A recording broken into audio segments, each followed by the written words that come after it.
छान रेसिपी आहे. काय असेल बरं? अहो मी कोळंबी घेऊन आली आज.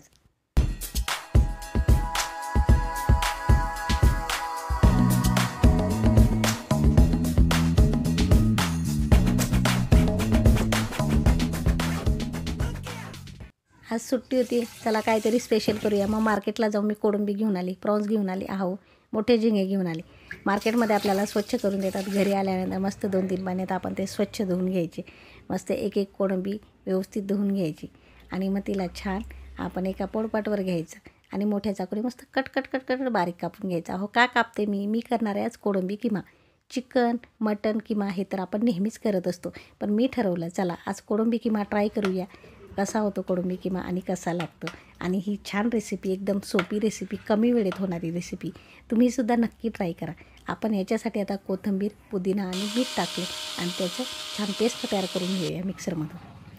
पेस्ट रेडी झालेली. याच्यानंतर आपण करणार आहे लसूण अद्रकची पेस्ट आणि तीसुद्धा आपली रेडी झालेली आहे. आणि मग त्याच्यानंतर जे आपण पुदिना आणि कोथिंबीरची पेस्ट तयार केली त्याच्यामध्ये आपण ॲड करायचं लेमन ज्यूस. आणि आता गॅस चालू केला, गॅसवर ठेवली कढई तापली, तेल तापलं आणि त्यात घातले आपण जिरे. आणि आता गरम झालेल्या तेलात आपण घालणार आहे लसूण आणि अद्रकची पेस्ट. ते सुद्धा आपण छान व्यवस्थित मिक्स करून घ्यायचे तेलात. याचं छान एकजीव झालं का मग त्याच्यात आपण घालणारे मस्त मसाले, लाल तिखट, धना पावडर, हळद आणि कांदा लसूण मसाला हे सुद्धा आपण छान परतून घ्यायचे तेलामध्ये. बघा बरं छान दिसते की नाही फोडणी.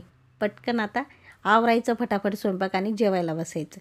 ह्या फोडणीत आपण घालणारे मगाशी तयार केलेला पुदिना आणि लेमन कोथिंबीरचं पेस्ट ते सुद्धा व्यवस्थित परतून घ्यायचं जेणेकरून आपल्या कोळंबी किमाला छान असा फ्लेवर येईल. आता आपण जी कोळंबी बारीक करून ठेवली होती ती आपण या फोडणीमध्ये टाकून घ्यायची आणि छान फोडणीमध्ये मिक्स करायची व्यवस्थित.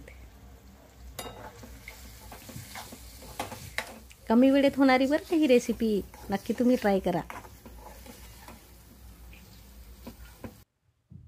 आणि मग प्रत्येक भाजीला लागतं तसं याही भाजीला लागते चवीपुरतं मीठ. हो छान दिसते की नाही. एकदाचा स्वयंपाक कधी होतं आणि कधी जेवायला बसू असं झालं आहे मला. आणि आता मिक्स झाल्यानंतर आपण याच्यावर ठेवणार आहे झाकण आणि 5 मिनटामध्ये आपलं कोळंबी किमा रेडी होईल. हा कोळंबी किमा आपण चपातीसोबत, भाकरीसोबत आणि ब्रेडसोबत खाऊ शकतो. मार्केटमध्ये गेलेच होते तर कोळंबी सोबतच मी ओले बोंबील पण आणले.